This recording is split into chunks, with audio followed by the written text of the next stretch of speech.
Don't be nervous, bro. You're fine. You can edit this part out. Just shake it off. I know you're freaking out right now.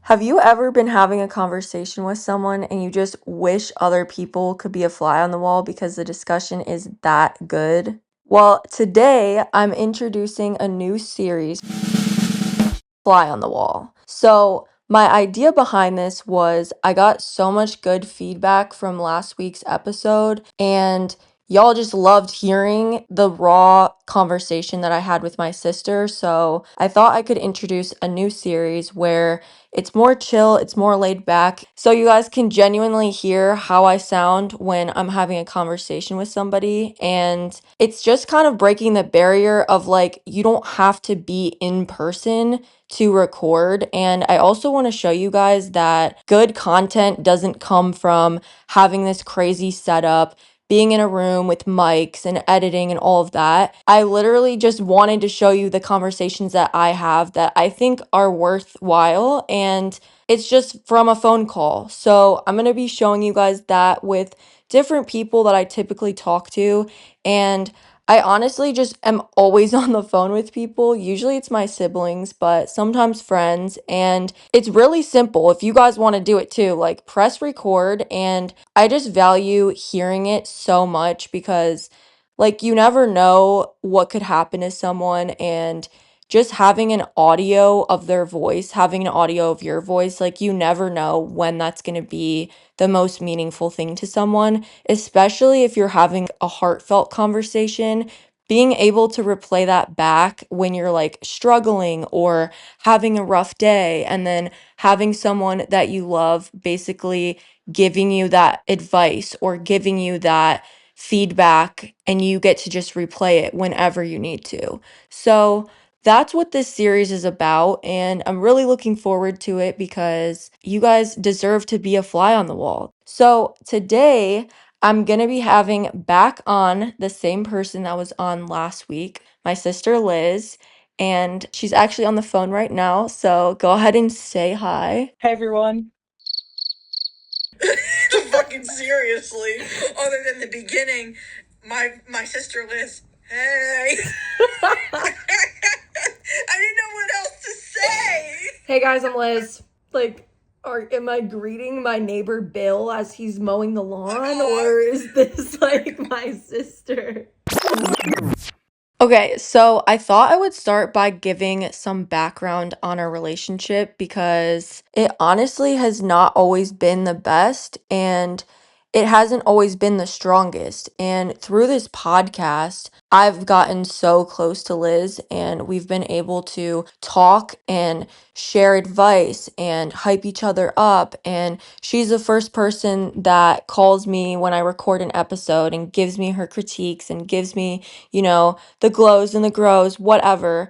I look forward to her phone call so much, and I honestly never thought that could be our relationship. And so I wanted to have her on today to show a couple things and use it as a bit of a therapy session for us, but also to give you guys some advice and background and just prove to you that if you do have kind of a bumpy relationship in your life, that you don't know how to get close to somebody, or you haven't always been the closest, that can change. And I just wanted to give you some insight and a personal experience on that one. Don't be nervous. You're acting so nervous. You're acting like we're on a stage and we're in front of millions of people. Keep doing the background. I'll be on mute, but I'll come off just to give you some oomph. Bro, shut up. All right, so I wanted to give some background on our childhood and the relationship that we had back then. So, Liz being the oldest sister, it was kind of like, from my perspective, I always felt like, how do I access her? Like, I feel like that annoying little sister that is constantly like banging on her locked door, trying to get in her room, very annoying. And I guess I did that because I didn't know how to get close to her and, teasing her and all the things that I did that I'm not proud of. But it felt like us bickering was like the only time that, we really had conversation. Like, you went into my room, you read my diary, and I had something to be like, yeah, I did do that. But at least, like, I was trying to figure out who she was. And through reading her diary, I felt like, oh my God, I have like a little taste of the person that she is. And from the beginning, she did not care who was judging her. I mean, she may have from her perspective, but from my lens, like, I was so worried about pleasing everybody else and, dressing in a certain way. And that didn't start right away. Like, that was kind of, middle school, high school. But as I got older, I cared way too much, and Liz never cared, from my opinion. Like, she showed up how she was, and honestly, she was like the gay blueprint. Like, she wore the rainbow slides, she wore the cutoffs, and I would dog her for it because it wasn't normalized. And like, we were all so concerned with how we looked that her being just different, it was like, I didn't understand her, I guess. And now being the way that I am and taking, years to finally find like, wait, I understand why you dressed the way that you did. And now I'm kind of dressing like that too. Like, you knew from a young age who you were, and you weren't afraid to show it. You weren't afraid to have, relationships be tarnished. This is me. This is who I am. And I don't care who supports me because I'm going to stay true to myself. And I'm just really proud of you for that because I took so long to get there. And I just thought that it would be interesting for everyone to hear how you felt growing up. Like, how did you know you were gay? How did you just show up as you are? How did you feel being the older sister? Like, I felt like you were kind of so far away. I couldn't access you. How did you feel about me? Like, I guess we just never really had that conversation. And I thought it would be powerful for us to talk about, but for other people to hear as well. Yeah, I mean, wow, what an intro that is.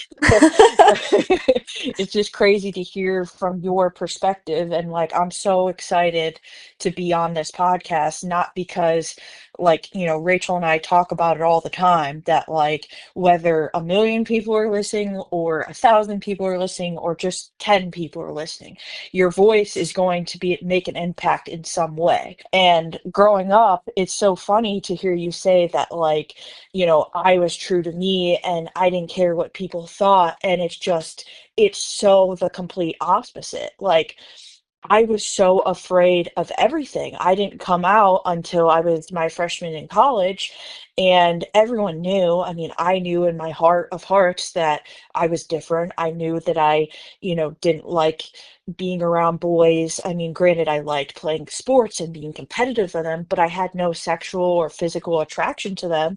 And it was hard for me to see it any other way. And I just kept that mindset of, what is wrong with me? Why can't I be like everyone else? Why can't I be like my sisters who were, boy crazy at the time? Like, what is so wrong with me that I can't figure things out?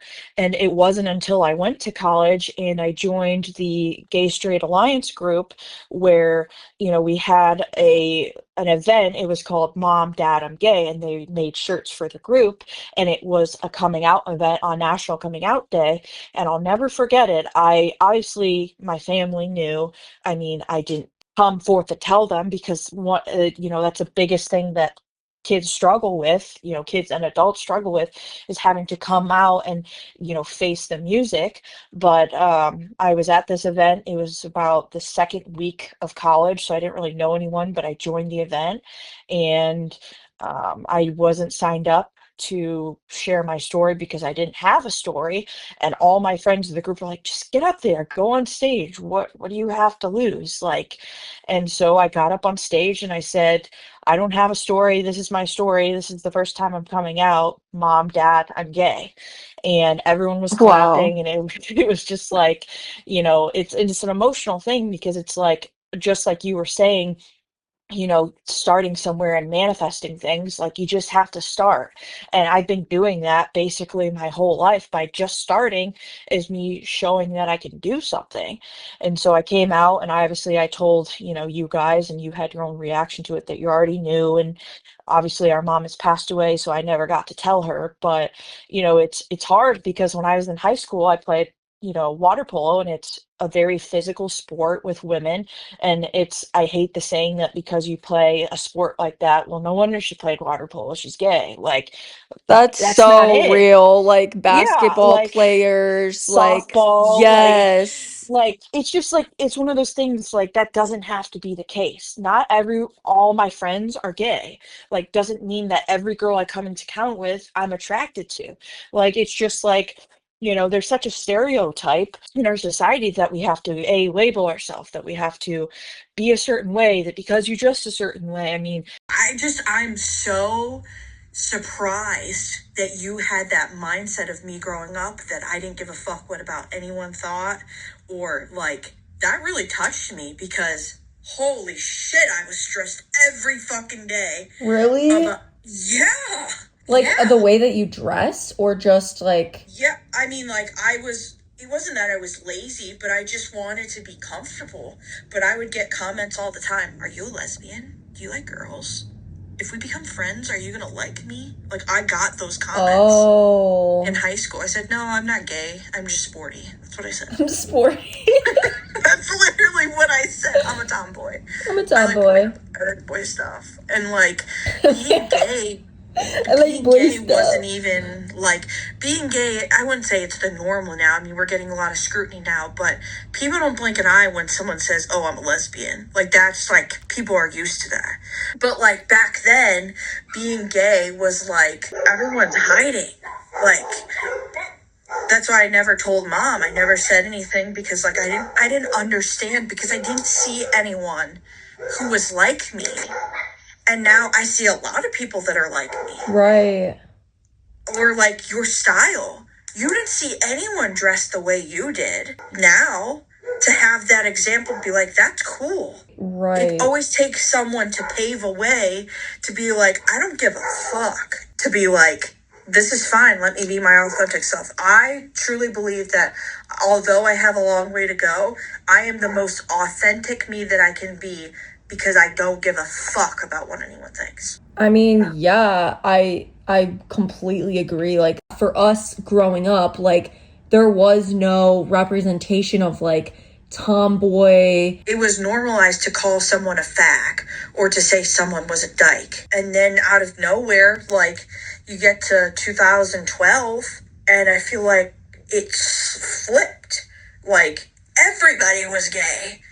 Fucking Kristen Stewart, Ellen, fucking everybody. Like, was Pink gay? I think she is, right? She's like bi, I think. Oh, okay. She's married to a man and has a kid, but she's like the person. Then you got Lady Gaga, you got That's Kesha. So true. Then you had Katy Perry singing I Kissed a Girl. Miley Cyrus with Wrecking Ball. Yeah, like all these childhood stars that felt like they had to be in a certain mold, but it wasn't their authentic self. That's so true. Think about the style influences we had growing up. Thinking about the culture we had growing up. And then it's like a light bulb switched and everyone came out as their authentic self. Everyone criticized Miley Cyrus. How could you do that? How could you cut your hair? How could you fly on a wrecking ball? How could you twerk on someone? Like, and now she won a Lifetime Achievement Award for all of her success. I literally just watched the Hannah Montana movie and I was crying. All the Disney stars too, like, they were putting up a front. They were just being the person that they were on the show. That doesn't mean that's who they actually are. And pitting them against their identity on a made up fucking show that they're acting in, and then expecting them to have the same personality, the same identity, the same clothes, the same style in their real life. Like, how is that fair? And even, like, this girl on YouTube, her name is Ava. Did you watch her? My Life is Ava?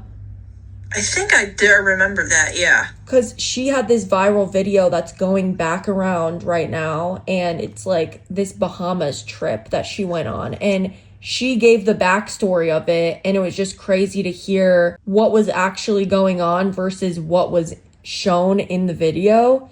And people were like, how are you holding up this persona of like a kid-friendly YouTube channel, like just doing makeup, just doing like little get readies and all of that, when you're actually getting drunk with these bartenders? You're not actually rich yet. Like, you were putting up this entire life that you actually didn't live. We really... You know she's bi?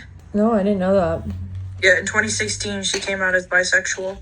Well, there we go. There's another one. But that's what I'm saying. Like, none of these childhood stars could be openly gay, and I feel like it gave them... There's actually a documentary on Hulu called Childhood Stars, and Demi Lovato produced it. It has JoJo Siwa, Raven Simone.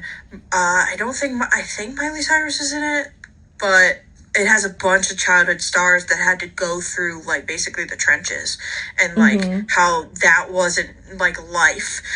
It's one of those things where it's like, I grew up so unconfident with myself, but I was sick of lying to myself. And, you know, I've always grown up since our mom was passed away that I felt like I had to be that person for you guys to make you feel like you could do anything.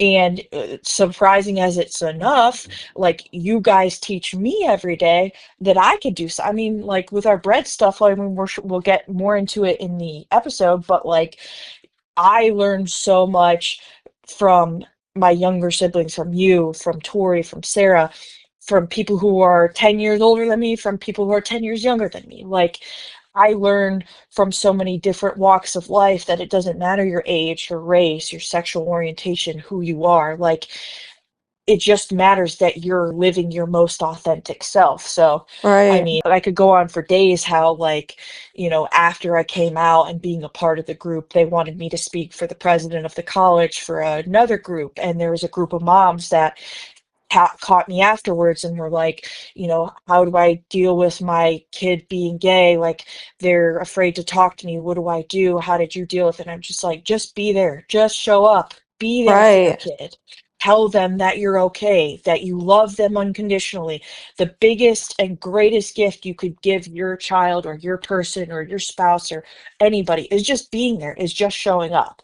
So I feel like for me, I wasn't confident, but I learned that being my most authentic self is all that matters. And I feel like you can relate to that too, because you're finding, you know, you're saying it took you years, it took me years too. Like, Right. I mean, yeah.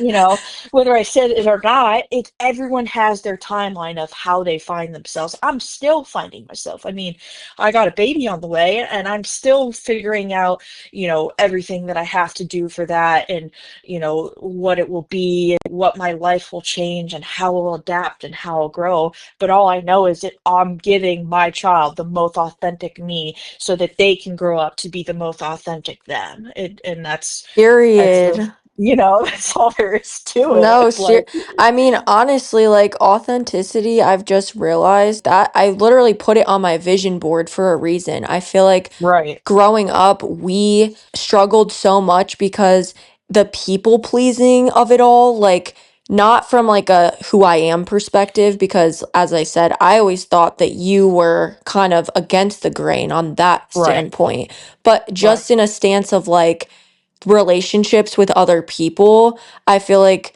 we cared so much about hearing others and putting them first and, right. you know, putting their feelings on the forefront. And it's like, wait, what about me? Am I actually being true to myself? And I Hmm. feel like recently I've just learned that being true to yourself is literally the top priority. Like, the people that are meant to be in your life will stay if you are being yourself. And if they're Hmm. not in your life, it's because you showed a piece of you or you set a boundary that, okay, you put your foot down, but them leaving is a sign that they were not meant to be there long term. Like, that Right. could have been a stepping stone to getting you to realize, who actually am I? Because I believe that nothing is actually a waste. Like, no Yeah. relationship is a waste, no experience is a waste. Like, it's all a learning process. And like you said, that could 1,000%. take 10 years, that could take 30 years. There's people that get into a marriage. I mean, even your wife, like, she was Right. married for how long? 10 years to a 10 man? years. Yeah. Yeah. Yeah. And them, both coming to terms that, like, this was kind of a band-aid for both of us. And we Yeah. need to kind of spread our wings and spread apart. Like, Yeah, but you won't find those experiences just like you finding your style, finding your who you preference, like not giving yourself a specific way to go, just a path that you can follow either way. Like you're doing it too, and you don't mm-hmm. even realize it. Like you say it took you so long to find this path. I mean, I've been trying to get you to start this podcast since 2020. Like I literally gave Rachel a mic that I wasn't using because I had started a podcast and that's a whole other story. But I literally gave her a mic and was like, do it. Like literally just do it. And now she's showing me how to pursue my hobbies and dreams and hopes while she's doing it equally. So that's why I think the show is so cool. Like to be able to show everyone how you can be the most authentic you by just doing it, by just starting something, you Yeah. know? I mean, just starting is like the hardest part, and I feel like I could go on and on about not feeling like I ever had the right terms, the right conditions, the right background, the right equipment. And it's like, what do you need? Literally, your voice. That's what you need. Your voice is the most powerful thing that you have. And this fly on the wall, too, is me proving that. Like, we are on Hmm. the phone right now. We're not in a studio. And I really hope that everyone sees that the conversations that you have, whether it's with another person or, the thoughts that you have in a journal, like, those are valuable things, and you just have to understand the power and just start, like you said. So I agree with that 100%. Yeah, and that all ties into like Rachel and I were talking about how we wanted to mention about showing up. Well, not just showing up for others, but showing up for yourself.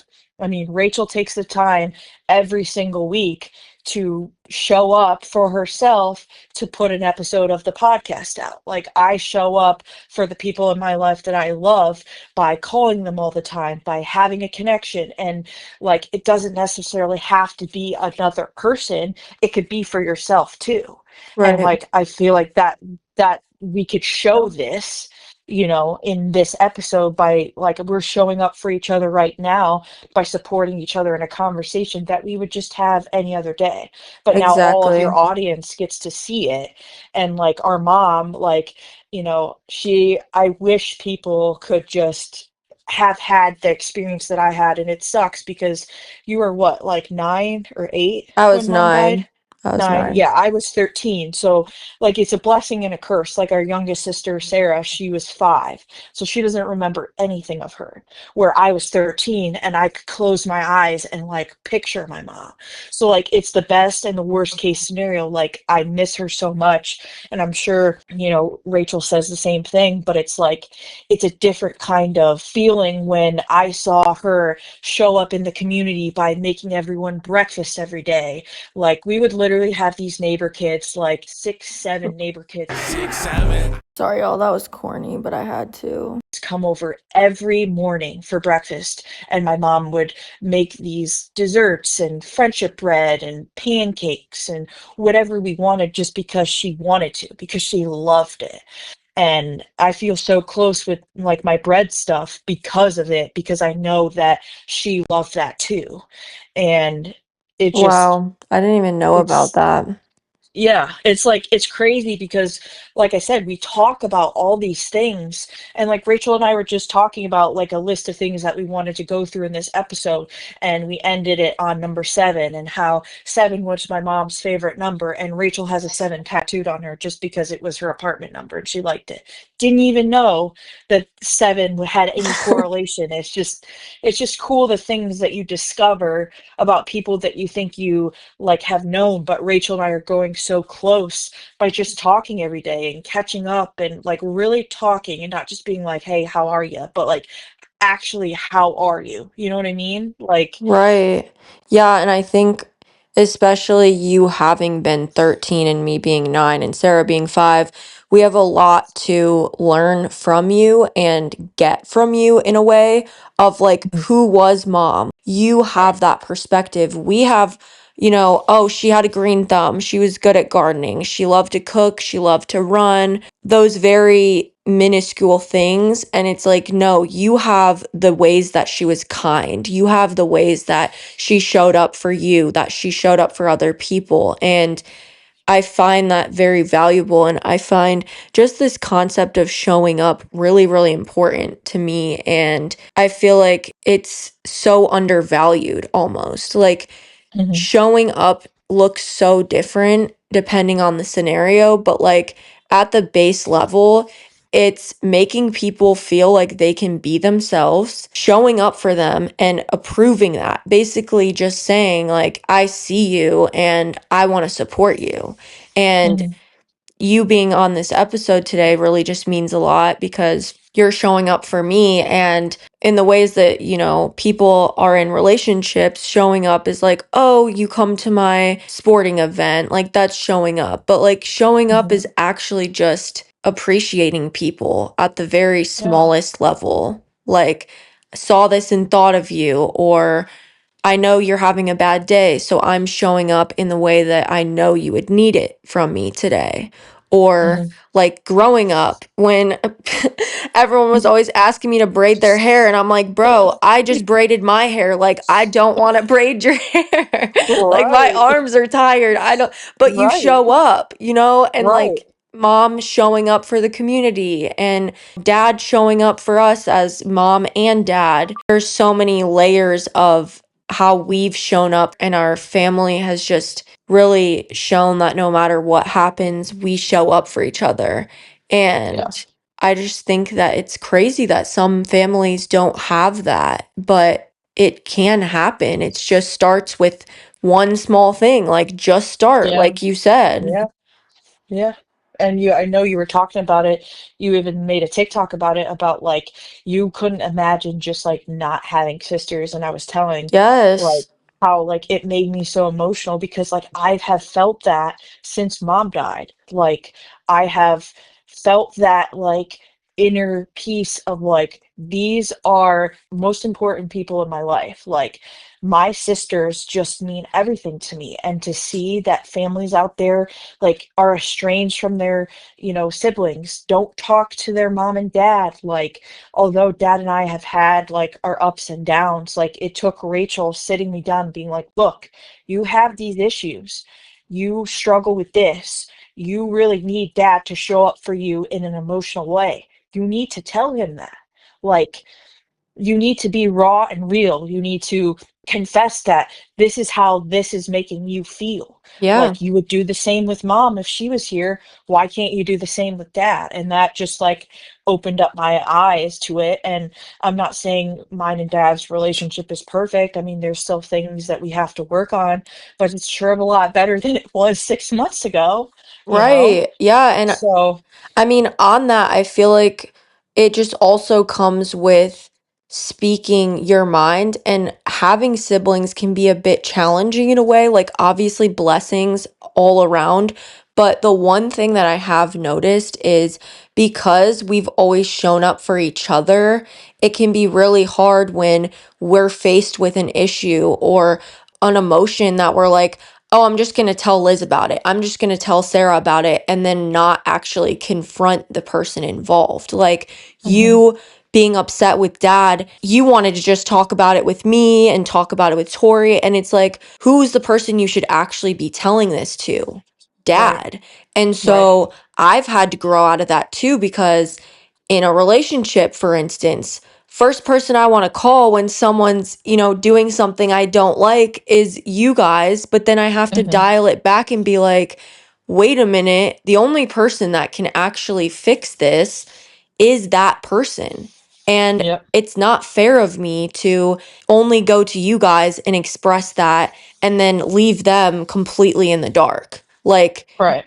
it's one thing to get advice, but, you know, standing 10 toes on how you Right. feel and being your authentic self. And if someone does something that is not in alignment with who you are or just makes you feel like shit, you gotta be able to tell that person yourself. Like, Hmm. Dad, I'm not thinking that you're showing up for me right now.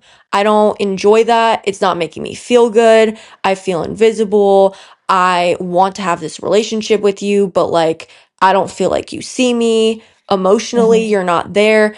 That I can't fix, but who can fix that? Dad. So it's like, Yeah. that's why it was important for me to tell you it's up to you to express that to him. And if Yep. you express it and there's no changed behavior, then it's like, okay, now you're just blatantly disrespecting me. And that's how Right. anyone should move in any relationship. Like, put down the facts. This made me upset. This is how I felt about it. It may not have been what you intended, it may not have been the actual event itself. It's just how I feel. And having the courage to be able to stand up for yourself and show up and say, listen, this made me upset, let them do with that what they will, and then move forward. And so I really appreciate having you guys to lean on, but also Hmm. we got to, you know, face our own giants when we need to, and then know Right. that if it doesn't work out, you'll always be there to be like, oh, what happened? Like, how did they react? And whatever, whatever.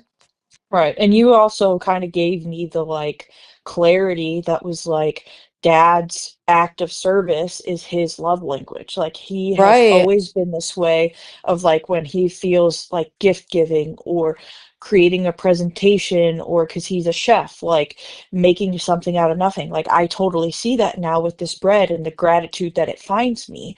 But it's also hard on me because 95% of the time, okay, yeah, it's great and all to get a gift or, things that I'll need for my future kid on the way. Like, that's great, but I want you to know me, Dad. I want you to emotionally be there. And I feel like he's really struggling with that because Yeah. he's never got that emotional someone be there for him Oh, other yeah. than, our mom. But like he's never really had that with his parents. Their relationship was all sorts of different directions and whatnot, but like I feel like those who don't have that relationship to grow on struggle with passing it on to others. And the only way that he knows how to show his love within like that will make us feel good would be to buy us something, to take us places, to do this with us. And, I told him, I was like, all I want for you is to show up. I Mm-hmm. want you to be there. I want you to know my child. I want you to know my wife. I want you to know the things that I like. I want you to know the girls, like meaning you guys. And I feel like he struggled with that. But if I would have never showed up for myself and voiced my concerns to him, I feel like our relationship would be a lot different than it is now, you know? Yeah, I think it's important to understand that our parents are flawed people. Like, Yep. we grow up and we have this image, either a good image or a bad. Some people right out the gate have a bad image of their parents. That's very valid. But for some people, it's like you put your parents on a pedestal because they've always been this type of person, or you would expect them to be your rock. You would expect them to want to know you. You would expect them to do all the right things because they're in this role where they're parent and your child. So they should know everything, and they should want to know you, and they should want to provide for you, and they should do everything in their power to be your parent and be the best at that job. But it's like growing older, I understand why people don't want to have kids. I understand why people that do have kids and weren't ready, that's a real thing that you have to be at such a level of emotional maturity to have kids and raise them and treat them well and give them Hmm. this representation that may be the only one that they see, at least for the ages until they start to get into relationships. Because Right. prior to that, you're the only male in their life. Like, dad Hmm. was the only one that we saw. So it's like, oh, this is how men should treat me. Like, they should go to the store and buy me stuff and come home and do stuff without me having to say it. Or, men should show up because for me, like, dad showed up to all of my sporting events. And so, like, that was the way that he showed up for me, being crazy, whistling in the stands. Like, I would get annoyed, but at the end of the day, there's people that their parents were never there. They were never anywhere to be found, and they were hurt by that. And so I didn't realize that was such a luxury until I was like, oh, I'm finding him annoying. But in reality, like, wow, he's showing up for me. And Yeah. emotionally, like you said, it was really hard because women just are naturally more empathetic. And I feel like just caring and able to see the emotions that we have and not have to be told and just know, like, you're feeling down, what's going on, like, you're sad.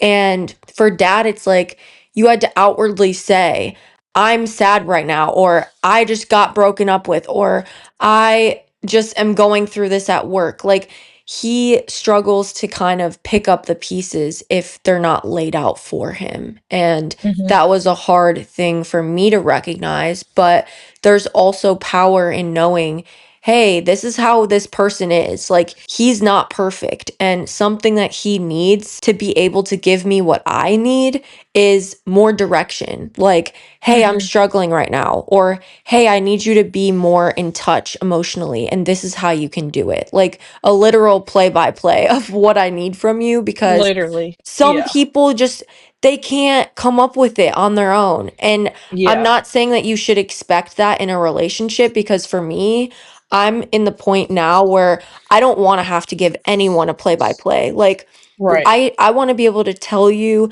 and show you who I am, and you kind of learn my ways, pick up on the things that I need, and be there for me in the way that I Right. express that, and the way that I'm there for you. But when it's your parent, like, that's your parent. You only get one shot Yeah. at that. So, like, you Right. got to make it work. You got to do Yeah. something to make it work. And Right.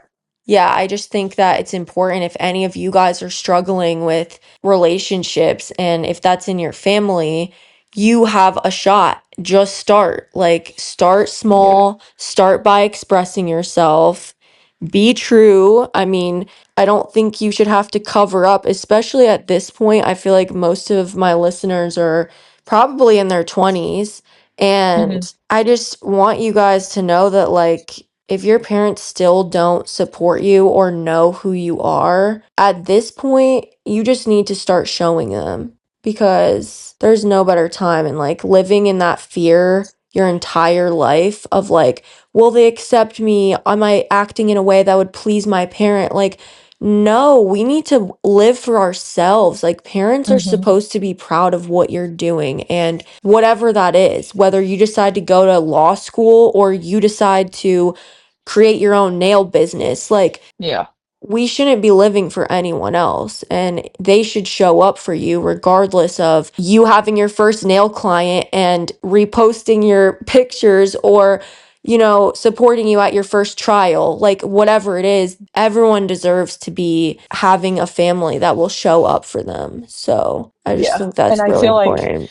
that like leads into like how you talked last week, which if you haven't checked out last week's episode, it's two parts and you're missing out because number one, I'm in the second part, so obviously you should listen. But Obviously. Rachel Rachel gets into a good point. Like, I mean, showing up and then just starting leads into like literally manifesting. And like when Ray and I were trying to find out like what to talk about and like what short stories to share, and it didn't take me until I just did the bread thing. And like now I'm like sold out of 3 loaves because I ran out of the ingredients to be able to do so. If I would have never listened to your advice, like about just doing it, I would have never got here. Like, and it's just so fun to see the gratitude. Like, I'm sure you feel this way about like when people comment on your episodes, like about the feedback and doing this and that, like gratitude knowing that I took nothing, like literally started at zero, Yeah. bottom level. And then here I am. Granted, I'm not selling out to millions of people, but there's people that are continuing to reorder. Like I just got like my wife, she works as a school resource officer and she brought one of my flyers to her school and one of the aides ordered like 3 loaves and because I'm having time to be able to get them out, the next day I gave them to her and her husband is a chef and she literally just messaged Meg and was like, tell your wife we had her bread for dinner last night. It was so good. Thank you so much. Like it's just the Oh little my things God, like love that. hearing that someone who's in the culinary business, like our dad, I mean, dad called me yesterday and was like, I just had your jalapeno cheddar loaf that you made for Tori again for breakfast. It was so good. I'm so proud of Aw. you. Like, that's all I've ever wanted. And Right, I feel and like you you feel the getting same. that, yeah, I mean, you getting that, I'm so proud of you, I'm sure means so much. Oh, Like, for sure. Like more than anything that he could ever buy me. Like exactly. just to know that you're proud of me. I mean, like when I made those tags, like I told you this before, but like when I made those tags and made the bags and got everything, and just seeing like how ecstatic you were, like you couldn't even believe it. Not that you didn't believe in me, but like how I got it together within like 24 hours, just like was like, wow, Liz, like how the fuck did you do that? No, Like, literally, I was like, bro, I responded and I was like, bro, are you kidding me right now? Because this bitch literally, the turnaround time was insane. Like, well, like, and you could, what? we were even talking. I mean, I think you put that audio in of last week's episode about just saying like what you could do, and then here we are, 2 weeks later. I did it. Did Like, that, did that, did that shit. but I mean, it's just cool to see like everyone starts from somewhere, and if this is any like example to your listeners, or if I'm talking to you directly, if you're listening to this and you're thinking about doing something, whether it's uploading a video on YouTube or doing a 5K or whatever, something that you don't feel like you could do, I don't know you, but I believe in you, and take it from me, just fucking do it. Like literally just do it. Like, Yes. you don't get these days back. Just do it. What's there to lose? I could have started it and nobody ordered and fine. It's a hobby that I just do occasionally, but people order. Rachel stresses about this or a podcast this or is it perfect? I need to re-edit it, blah blah blah. But people show up and listen every week. It may not be as many people as you're going to get, but who knows where you're going to be in a year? You just started, and it's about being dedicated, it's about being committed to doing it, it's something that you enjoy doing, you're Yeah. spreading a message to your listeners. I am so proud of you for doing this, and I know I've told you this a million times every time you have an episode, but it's like it's so gratifying to see you put this stuff out because I just know that like our mom is watching and is just like, thank God, like my kids, fuck, I'm so lucky that they're there for each other. All I ever wanted was them to get along. I mean, my mom wanted 6 kids and she got 4 girls. I'm just so happy because, like we talked about earlier, not everyone is close like how we are. And we weren't Right. close back then. I mean, you're reading my diary and I'm cussing you out, and then I'm getting grounded for swearing. Are you fucking kidding me? Okay, well, Like, like, bro, no. Get out of here. And it's like I get in trouble what's in my diary about dad and how we don't have a relationship, but yet you guys read my diary there and was are some not in juicy trouble. stuff in Oh there. my God, whatever. Bad boy piece of Whatever. info in there. Whatever. My lifelong secrets at 13. No, Liz literally gave me like it's so funny that you were doing all the same shit that I mean, me and Tori ended Yeah. up doing later on, like all the crafts for the significant others, like Yep. just corny, crafty shit. Like Yep. you were the blueprint for so many things you didn't even know. What can I say? I mean, no, it's funny, but I did want to, I know we're getting off topic, but I did want to segue in because I'm dying to tell you the story Oh that my ties God, into yes, please. that. She told me she had something to say and she was like, I know we want to do this fly on the wall series, so I'm gonna wait until then to tell you. So this is literally gonna be my reaction because she has not told me. So go ahead, the floor is yours. Well, no, so Going through my stuff, and I have this box that I've literally had since I don't know for how long. I mean, I had it in college, but it's like knickknack stuffs, whatever. And I had my baby book, and it has like pictures of me and my aunt eating watermelon, whatnot. And then tucked in is a note, and it's dated Tuesday, July 26th, 2021. And it's addressed to my future baby to be. And it says, I'm writing this many years in the future. You're just a thought in our minds. Right now, we are already so in love with you. You have no idea. I hope to read this to you one day and show you how loved you are. Love, your mom and mama. July 26th is my baby shower. I wrote this 5 years in advance, manifesting that I would have a baby someday. And literally to the day, 5 years, where do you see yourself in 5 years? I wrote this letter. And What? yeah, yeah. So just goes to show that I've literally been manifesting this my whole life. Like, I have wanted to be a mom more than anything. And then I see this letter, let alone it having that I'm having a kid now, but just for it to be my baby shower, like we picked that day because Oh it was my a God. Saturday. Like, what are the chances that like this What? happens? Like, Well, and that's also so interlinked because I literally said write in your future tense what you want. Like I just said in your journal, date it for a later date, basically assuring that whatever it is that you want already happened. And here we are. Like, what? yeah.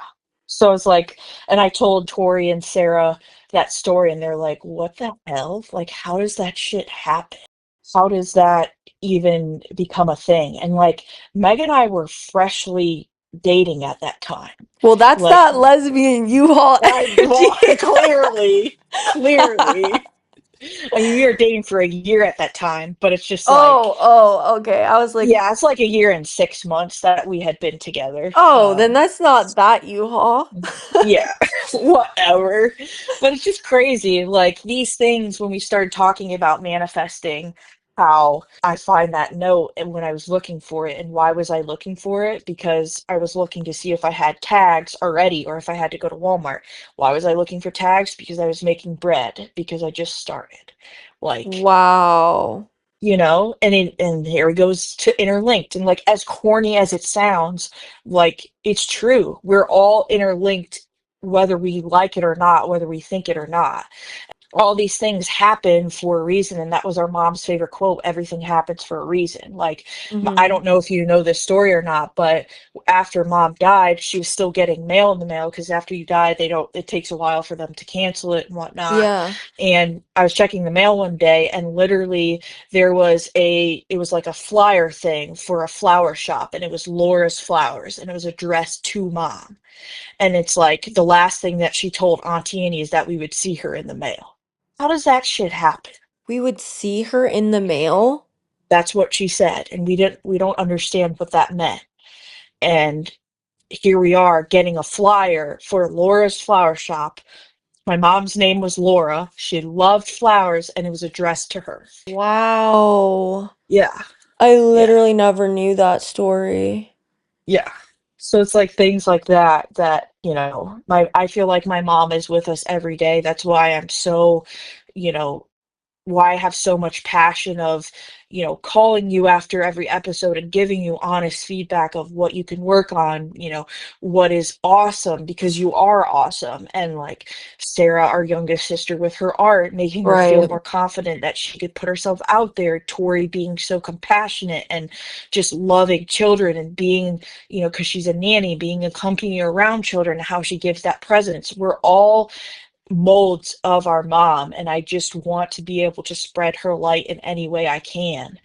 And I feel like with this episode, your listeners will be able to get to feel like how compassionate I am about spreading my mom's light and how important family is. And if Yeah. you haven't hugged your loved one today, tell them you love them, hug them. You don't know what's going to happen tomorrow. You don't know if you're going to be here tomorrow. I mean, my wife's father tragically had a heart attack, what'll be a year in May, and we weren't expecting him to die. We literally watched him die in the hospital, and he just Like, I mean, granted, he did smoke and whatnot, but I mean, they were going to send him home the next day. And you don't get that chance to say goodbye. So just tell everyone that you love them. Be there for people. Show up for your loved ones. Show up for yourself. And like, I don't know if you have any advice to your listeners that you want to give them or if you want to talk about it, but if there's any advice that I could give to anyone else, it's just, life is so short. Our days aren't guaranteed. Just be there for those that you love. I love that. I mean, I've dealt with so much loss this year alone. I've lost a coworker, I've lost a friend, I've lost students, and this year has really, really tested me in that way. And Hmm.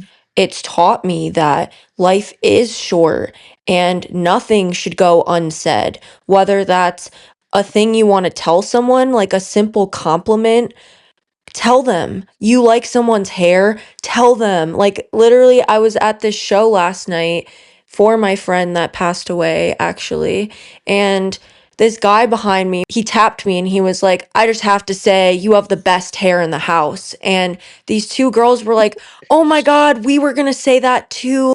We think so too. And it's just like, they probably wouldn't have said it had that man not said it. And it's a Right, simple, I don't care if you like, I'm not saying like you should have told me you liked my hair, but it's like right, right, we all see people and we're like, oh my God, they're beautiful, or I love their outfit, or I love this. And we kind of don't say anything because, it's like, well, they probably know already, or I'm too embarrassed or too shy or whatever it may be. Like, I am an introvert, so I can't say something, or I don't know, I right, don't want to bother them, or they have headphones on. Like, literally, I don't care. Say it. Tell them. right, right, Appreciate them because you never know how shitty someone's day has been. And just hearing that one thing could be like, you know what? That made my day. Or something exactly. that they never even, you don't know your impact. And I mean, it just comes down to that ripple effect. Like, Yeah. you don't know that one thing that you say or one act of kindness creates a ripple. So if her telling me she loves my hair and then I get the confidence to tap the person next to me and be like, oh my God, I love your energy tonight. Like, I love that you know all of their songs. And Yeah. it's inspiring me, like, wow, you don't care who's around you. You're pumping your fist, like, you're jumping up and down, you're singing so loudly. And I have the courage to tell you that because she told me that she liked my hair and like had the confidence to just say it, you know? Hmm. So Yeah. I really just think whatever you want to tell people, whatever you want to tell your family, if you don't feel like you can tell your family something, make that effort today. Like, just start and just Hmm. show up because you never know what can happen from one small thing, one small comment. You never know how your relationships can change and evolve and blossom into something that you never knew they could be, like Liz and I's Right. relationship. And so, yeah, my advice to you is just don't leave anything unsaid and Hmm. show up for yourself, show up for others, and yeah, it's never too late. Totally agree. So, yeah, thank you guys so much for listening to the first episode of A Fly on the Wall. I love doing this. I honestly was very nervous. I'm not gonna lie. Yes, she I was. She had to Yes. coach me through it at some points, like, girl, breathe. We are not on stage. Right. Right. So, thank you for that. But no, I'm growing into this. I cooled down a little bit. I started to talk as though this was just a phone call because that's all that it is. So, moving forward, I hope that I can just chill out, but I'm going to have some other people on here. I want to give a special shout out to Liz for being on here and just speaking so well and giving such good advice, and you led me into the points I wanted to talk about, and that made me less nervous. So thank you for that. Um, Thanks so much for having me, and I really appreciate this opportunity to, be able to show up for your audience and tell them that just start. So just start and look forward to more fly on the wall episodes. If you want to be the person on the phone call, you feel like you have something you want to talk to me about, hit me up. I'm so open to anyone being on here, and I love a good discussion. I love a yap sesh. So thank you guys again, and I'll talk to you. Wait, okay, one more thing. So I know I said I wanted to include like an interlinked moment at the end of each episode, and it has been a while since I've done that, but just know that I literally am constantly seeing signs like every day. Honestly, every moment I step out of my house, out of my apartment, I feel like I'm seeing exactly what I've been talking about, whether that's a sign, like a literal poster or a billboard, or, I'm walking down the street and I see something, or I'm at work and I see something, or I have a conversation with someone and I see something. So last week I talked about manifesting, and at church this past Sunday, the entire point of the sermon was do it anyways. And it was crazy because it was a guest speaker, like a guest pastor. And I felt called to record it because I was like, wow, I just need to tell somebody about this and have proof that like everything is so interlinked. And literally just listen to this. If you follow the podcast account, you may have already seen this on my story because I just couldn't wait to post about it. But are you serious? Like, come on, to the T. Don't worry about when the seed will manifest. Just plant. And so what we gotta understand, New Life, is that when we are just committed to planting seeds, God is gonna make sure they get watered. You never know at what point in someone's life, or you never know at what moment you're engaging with what level that seed is in. Maybe you're the one planting it, maybe you're the one watering it, but if we are walking in tune with the Holy Spirit, the Lord will allow you to know exactly what your obligation is to that seed, so that in time, they become fruit that's developed into the kingdom of God. So if you haven't listened to last week's episode and you have no idea what I'm talking about, the entire analogy I used for manifesting was planting a seed. So literally insane, but yeah, every day that I exist, I feel like I'm seeing a sign or a pop-up of something that I talked about in this podcast. So we are most certainly interlinked, and thank you once again for listening. I will talk to you guys next week. Bye.